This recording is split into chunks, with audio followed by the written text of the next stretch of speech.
I'd like to thank all of the presenters. Thank you for having given me the opportunity to ensure that we respect the time. We do not have much time left, but I do think that we can give the floor to 2 or 3 people to react to the presentations. I'd just like to say on the presentation made by Mrs. Tuya, we have noticed that teacher training should be practical from the outset. We have established the question, the competencies in the working world can help teachers to have the skills that they need for the workplace. And of course, there is also the question of the necessary relationship between the level of competence of the teachers as well as equity in the profession. Also, the question of digital resources. I see a hand there raised. I have a second, a third, and the left, madam. I just give the floor to the lady. You have the floor. Edem actually has the floor first. Appreciation. I will save appreciations. Take it for granted. My question will be to the last speaker about the mood concept, which is a great one, but does it not reduce again the technology mainstreaming in teaching to input? And I would like to see how the interaction, the process of teaching and learning could use that process. I hope the question is clear. The mood is seen as input, again, textbooks, but what we are talking about, the process of teaching and learning, how does technology facilitate and improve that? To all the participants, I would like to take the example of the subteam 2, who give us a gist of what will happen in the breakout session.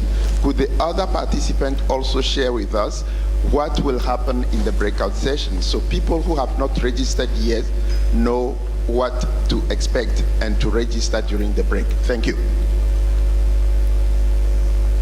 Merci beaucoup. Thank you. I propose that we will quickly have the first 3 questions from the floor, and then I will give the floor to the presenters to respond to them. For the panel, it was very, very interesting. Carlos Vargas from the UNESCO Regional Office for Education in Latin America and the Caribbean. I just wanted to raise an issue about equity, particularly the conceptualization of equity that is used for policy-making processes, but also to assess how equity progresses in different parts. I really like the presentation by Professor Ralston. I think it is really, really interesting. But I think the conceptualization of equity as that of assuring learning outcomes regardless of the background of learners, it is partially limited, and it is problematic at least in 2 senses, I believe. One of them has to do with the idea of hiding from view the socioeconomic and structural reasons of disadvantage and why learners might be disadvantaged. And in second place, focusing on learning outcomes solely and in-school factors pretty much shifts the responsibility of how we see or who we see is responsible for equity. Then once again blaming teachers or solely making them responsible for equity. And just to complement this definition, I would just like to share that in 2017 at UNESCO we published a guide for ensuring... Est-ce que vous pouvez leur laisser le soin de donner des... All right, could you just leave it up to them to respond to this afterwards? Just to finish my point, to say that there's a definition of equity and inclusion which is different from that which is utilized for standard testing, and which sees equity in a view of justice as the education of everybody being of the same importance. And inclusion, it is not only related to learning outcomes, but to addressing the barriers for access, participation, and benefiting from education. So that's the guide that was published last year, 2017. Thanks. Merci beaucoup. Thank you. I propose that we can have a more specific responses, that your questions be more specific so that we can give up the possibility to the presenters to reply. I give the floor to the lady at the back, and then I'll come back to you. C'est pour respecter un peu l'équité. Because we have to respect equity. Thank you so much. Thank you very much, Mrs. Diallo. I'm Mrs. Diallo from Mali. And my name is Madame Diallo from Mali. I'm the National Director for Teacher Education, therefore for the initial and continuous training for teachers. I must say that I appreciated all of the presentations, but I was particularly struck by the problem that was raised by Mr. Kane Royston. I hope I pronounced it properly. Mr. Kane Royston talked about the comparison. I gave a comparison between Vietnam and other places, and India, for example, especially a problem of language. Is it a question of the official language for teachers, for teaching, or is it a question of the use of one's mother tongue? Because it's a very important element. As you're aware, in Mali, we have national languages, but we also just recently have seen the importance of mother tongue in the learning process, which makes learning very much easier. We also have some difficulty in understanding this and ensuring that partners, as well as our own compatriots, understand this. So I would like, if possible, to have some presentation, perhaps in the digital version, so that I could study it. But very quickly, coming back to the second problem, the problem that was raised by Mr. Tao San. In Mali, we have the question of learning for the teachers, but we have a recent experience in that we have to try to make learning fun, make it fun for the students. Fun learning, therefore, means that we try to ensure that we can conceive of the digital elements that the teacher has to learn and then go to class to learn how these techniques can be put into practice. But I would like to go and join this class so that I can learn more about technology. Thank you so much. Of course, this will go into the question, into the breakout sessions. On TVET, there was reference to stigma. This is a big problem in many countries. People look down upon TVET. Okay, it's for those children who have failed to perform better. So how can we tackle that? That's a big issue. And then concerning the Young Lives study, yes, that's useful information, but we should really be careful not to draw simplistic conclusions about Vietnam. Okay, Vietnam spends less on education, but produces better results. They pay teachers less, but teachers work very hard, as if it is a good example for countries. We need to understand the contextual reasons why the performance is like that. So, and avoid drawing causality and simplistic conclusions from that. It's not always a good example unless we understand what is causing those results. And then finally, on smart textbooks, yes, definitely, but we need a balance. We don't want to have children at the end of the day who will not be able to read any paper texts or books. So it's a matter of keeping that balance right. Thank you. Thank you. I think I'll give the floor now first to Mr. Zan to respond.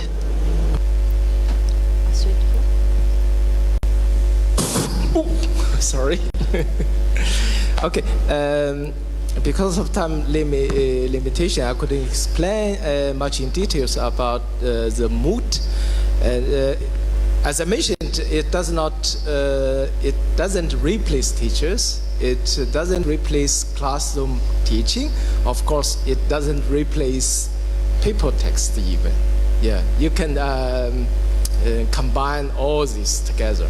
As for technical support, how to use IT to assist teaching and learning, I think Moot can be designed for pre-classroom, for preparation, and after class for self-assessment and learning, and particularly individual communication between teacher and the students.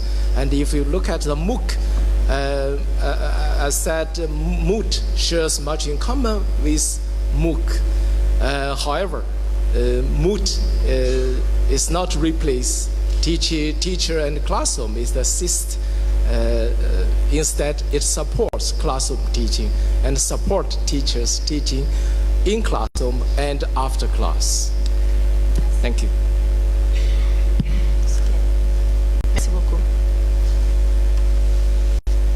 Thank you. I think three replies that I need to give. First of all, to the gentleman who's questioned the definition of equity. I agree that, I mean, it's clearly a very contested area. I mean, I think of equity simply as another word for fairness, and I think that that's fairly uncontroversial. And it's true, entirely true, that learning outcomes is just one metric or one indicator of the success of an education system, and there are a huge number of others that we could choose. But I think wherever you have very large gaps in learning outcomes, you usually have very large gaps in other indicators of success of the education system too. So I don't think you would find that the results would be massively different if you chose, for example, socio-emotional or psychological domains. I mean, you'd see similar gaps, whatever the outcomes. But in terms of equity as fairness, I don't suggest that schools should necessarily be treated equally. Some work in more difficult circumstances, and in order to get fairness, you may need to distribute, for example, resources more towards those areas where the difficulties are greatest. For example, Britain has been doing that in recent years with a pupil premium, diverting more resources towards the most disadvantaged pupils. And I would see that as more equitable than a purely equal system, which by default would actually be unfair to disadvantaged pupils. Secondly, on the question of language, I think I understood it without the earphones well enough, but yes, it's true that in India there are a lot of different languages being used for instruction. In Vietnam there are not. Vietnam teaches only in Vietnamese, and there are some pupils for whom Vietnamese is not the first language. But I think that gives an example of India as a kind of experimental testbed, because you have so many different languages being used for instruction in principle, but many students opting to go to schools where actually there is only instruction in English. So private schools nearly always teach in English, and pupils are often in a way prefer, if they are paying, to be taught in English. So they're not being taught in their first language, yet the outcomes are often better. So I think it's quite a complex and confusing picture. There's no doubt that it plays some part in the answer to this question, I agree. And then thirdly, the question of oversimplifying. Yes, I agree. I think it's very important not to oversimplify, and I don't suggest that causally one country could adopt another country's policies and have the same success. That's absolutely not the case. But I think it is important to compare what countries are doing, and it is important to be able to say that some countries more efficiently deliver outcomes or more effectively deliver outcomes. Otherwise, it isn't possible to learn from cross-country comparisons.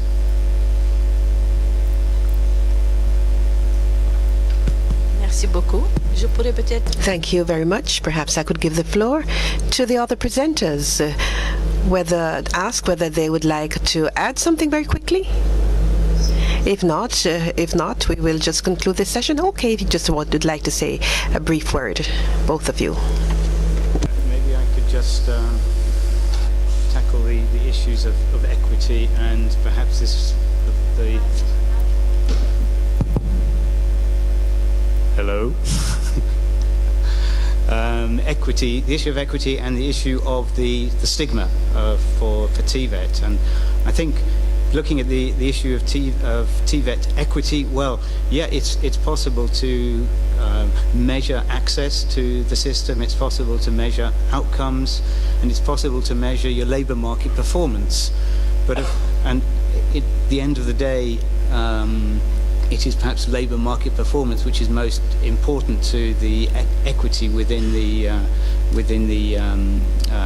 TVET system. That drives the people's coming into the system. It drives the type of courses that should be offered.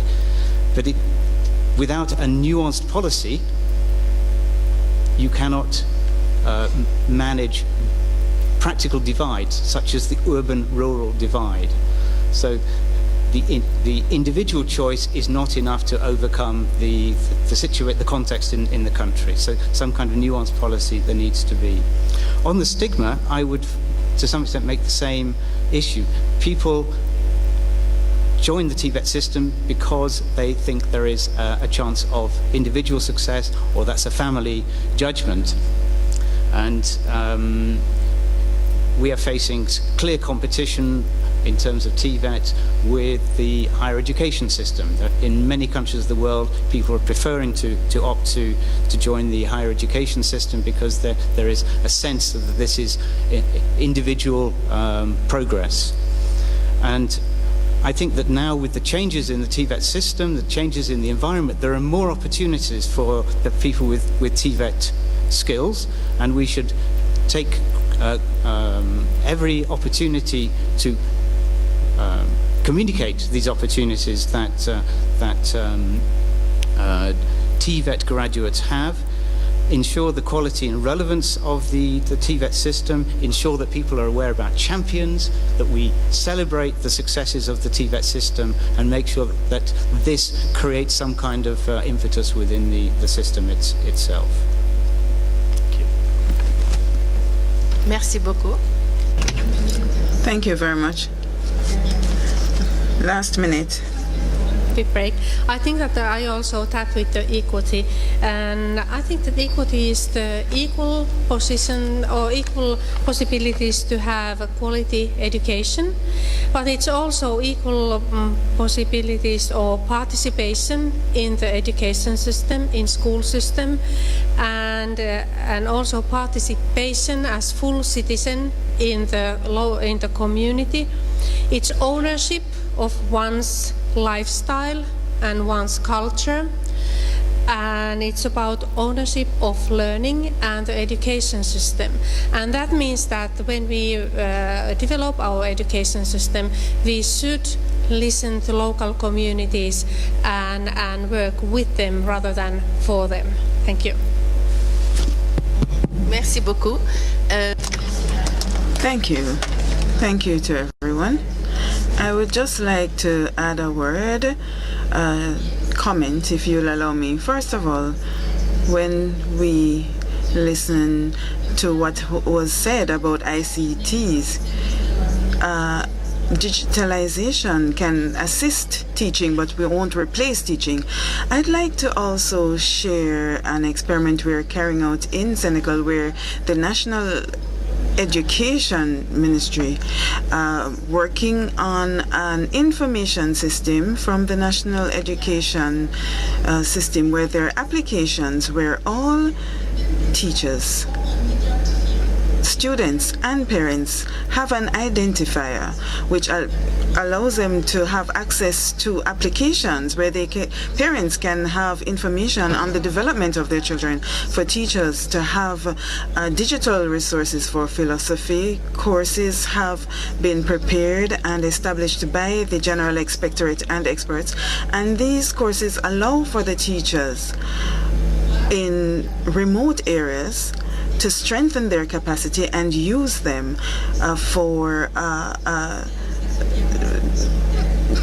teachers in training. I think that's all for this morning. We are on time and we can go to the coffee break. I thank all of you. Thank you for having listened carefully, and I'd now like to give the floor to the Secretariat. Thank you very much.